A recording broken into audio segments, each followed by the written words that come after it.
Kerja dari pagi sampai malam, tapi nggak cukup buat makan, apalagi buat nyekolahin anak-anak. Kalau terus begini, aku takut mereka jadi seperti aku. Kamu punya saran nggak, Gus? Gimana biar hidupku bisa lebih baik? Poniman, seorang tukang becak berusia 50-an, sedang duduk di becaknya sambil memandangi jalanan yang sepi. Di kejauhan, Agus, seorang pengusaha sukses, baru keluar dari mobilnya setelah mengantar barang di sebuah toko. Agus melihat Poniman dan mendekatinya. Agus berkata sambil tersenyum, "Poniman, ini kamu ya?" Poniman terlihat terkejut dan menjawab, "I Agus? Agus beneran? Wah, lama nggak ketemu. Kamu sukses, ya? Mobilmu gede banget." Agus menjawab sambil tersenyum, "Alhamdulillah, Masya Allah. Ini cuma alat bantu kerja. Tapi gimana kabarmu, Man? Sehat?" Poniman menghela napas dan menjawab, "I sehat sih, Gus. Tapi hidup ini berat. Beca ini makin sepi penumpang.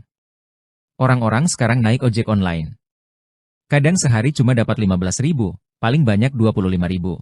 Agus mengangguk pelan dan berkata, "Iya, aku bisa bayangin. Teknologi memang banyak mengubah kehidupan." Poniman menjawab, "I Gus, aku itu bingung.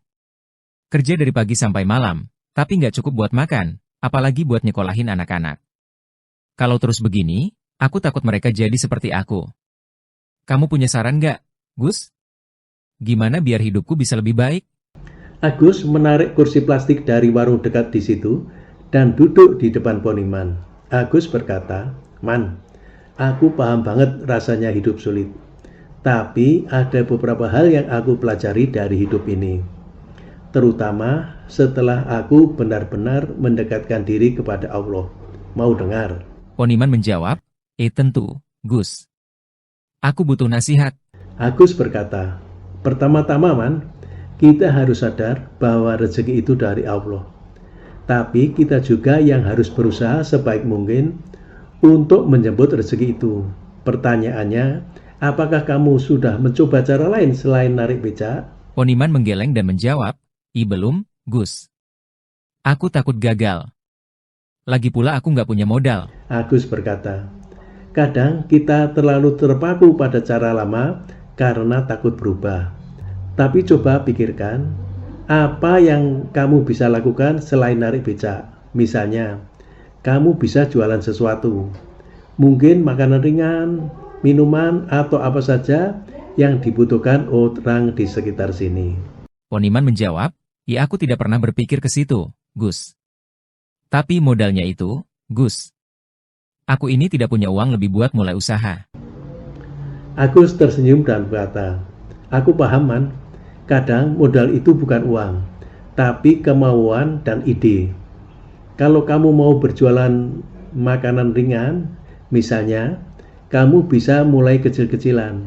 Bikin keripik singkong atau gorengan. Terus titipkan ke warung-warung. Kalau nggak tahu caranya, aku bisa bantu kasih arahan." Poniman terlihat matanya berbinar. Poniman berkata, beneran, Gus? Kamu mau bantu?" Agus menjawab, "Insya Allah, pasti mau. Tapi ada satu lagi, Man, yang nggak kalah penting." Poniman, apa itu, Gus? Agus menjelaskan, "Bersyukur, jangan salah paham ya. Bersyukur bukan berarti menerima keadaan tanpa usaha. Bersyukur itu artinya kita menghargai apa yang kita punya sambil terus berusaha memperbaiki keadaan. Kalau kamu hanya fokus pada kekurangan, kamu akan terus merasa hidup ini berat. Tapi kalau kamu fokus pada apa yang kamu punya, keluarga, kesehatan, kemampuan bekerja, itu akan memberikan energi positif untuk bangkit." Poniman mengangguk pelan dan berkata, aku sering lupa bersyukur, Gus. Kadang aku terlalu sibuk mengeluh." Agus menjawab, "Itu wajar. Kita semua manusia, tapi mulai sekarang, coba ubah pola pikir itu. Setiap pagi, ucapkan terima kasih kepada Allah atas apa yang kamu miliki. Dan jangan lupa, sisihkan waktu untuk sholat dan berdoa. Allah itu maha pemberiman. Kalau kita mendekat kepadanya, jalan keluar seringkali datang dari arah yang tidak kita duga." Poniman, aku sadar aku sering lalai, Gus.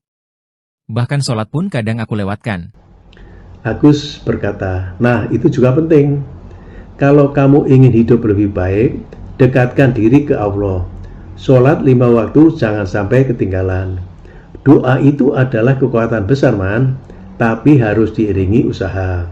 Poniman, iya aku paham, Gus. Aku akan coba mulai berubah. Tapi, Gus, boleh tidak aku minta tolong buat langkah pertama ini? Aku ingin mulai jualan, tapi aku benar-benar butuh arahan. Agus tersenyum lebar sambil berkata, tentu saja, Man, kita ini teman sejak kecil. Insya Allah aku bantu. Besok datang ke rumahku ya, kita ngobrol lebih detail. Aku juga kenalin kamu ke salah satu teman yang bisa kasih tips untuk jualan kecil-kecilan. Poniman, matanya berkaca-kaca. Makasih banyak, Gus. Kamu nggak cuma sukses, tapi juga nggak lupa sama teman lama. Agus menjawab, sukses itu bukan cuma soal uang. Sukses itu kalau kita bisa bermanfaat buat orang lain. Dan aku cuma berusaha menjalankan itu. Agus merogoh kantongnya dan menyerahkan sejumlah uang kepada Poniman. Agus berkata, ini bukan bantuan ya. Ini modal kecil buat kamu mulai. Tapi ingat, gunakan dengan sebaik-baiknya. Poniman, terharu. Terima kasih, Gus. Aku nggak akan lupa kebaikanmu. Agus menjawab, sama-sama, Man. Yang penting jangan pernah menyerah. Kalau ada kesulitan, ingat Allah selalu bersama kita. Mereka berjabat tangan dengan erat. Agus kembali ke mobilnya, sementara Poniman menatap becaknya dengan senyum baru, senyum penuh harapan. Pesan cerita. Hidup yang sulit bukanlah akhir dari segalanya. Dengan usaha, doa, dan dukungan dari orang-orang baik di sekitar kita, selalu ada harapan untuk memperbaiki keadaan. Bersyukur dan mendekatkan diri kepada Allah adalah kunci untuk menemukan jalan keluar.